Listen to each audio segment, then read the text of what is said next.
सेलरोटी साथीहरु यसरी माघे संक्रान्ति बेलामा यसरी बनाएको सेलरोटी हेर्नुस् त। यस्तो मजाले पाकिराख। अब फर्किन्छ एकैछिनमा।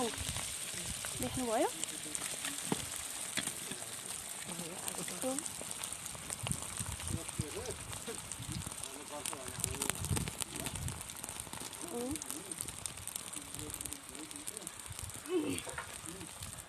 अहिले माघे संक्रान्ति लाग्दै छ। हजुरहरूले नि यसरी सेल बनाएर खानु होला। यस्तो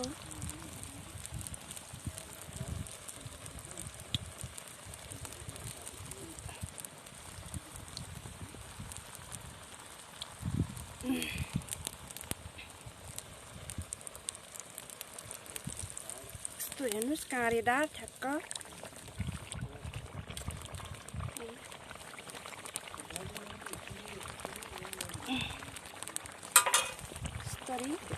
यस्तरी काँडेदार हेर्नु त। यो अलिक घामले गर्दाखेरि अलिक डिस्टर्ब गर्यो। ल साथीहरु हेर्नु, मैले आज चाहिँ बारा बनाउन लाएको बोटुक पनि भन्छ। यो मटरको हो। हेर्नुस् है त। यो माघे संक्रान्तिको भक्कर सेलरोटी पोलेर भ्याए। अब बारा स्टार्ट छ। ल हेर्नुस्, अब यसरी यहाँ तेल खरिराखेको छ।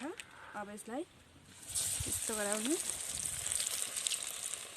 ल हेर्नुस् साथीहरु, यसरी मजाले बाटो हुने गरेर यसरी पकाउनु होला। किन भन्दाखेरि यसरी हेर्नु त कति रातो गोल्डन ब्राउन भइरह। यसरी फर्काएर यसरी पकाउनु होला साथीहरु। अनि त्यस पछाडि हेर्नु त हाम्रो बारीहरु गार्डन हो कि यो परेसा बारी। हेर्नु त यो यस्तो हो। यस्तो केराका बुटहरु छ। यस्तो हो। हेर्नु हाम्रो स्विटी कसो गरियो। स्विटी स्विटी यसरी। ल हेर्नु साथीहरु, यो मटरको बारा सिद्धियो। बारा पनि पोलेर यो माघे संक्रान्तिको लागि। अब हेर्नु सेल पनि भ्याइयो पोलेर। अघि नै देखाइसकेको सेल पनि।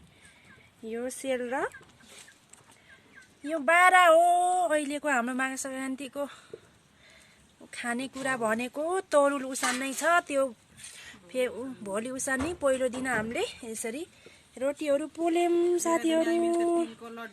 हेर्नुस् ल है त। यो पोस्ट पछि पनि हुन सक्छ है साथीहरु। किन भन्दाखेरि हामीले माघे संक्रान्तिको लागि पोलेको। अब पोस्ट गर्दाखेरि 2-3 दिन पछि पनि हुन सक्छ। केही भएन त्यसको लागि।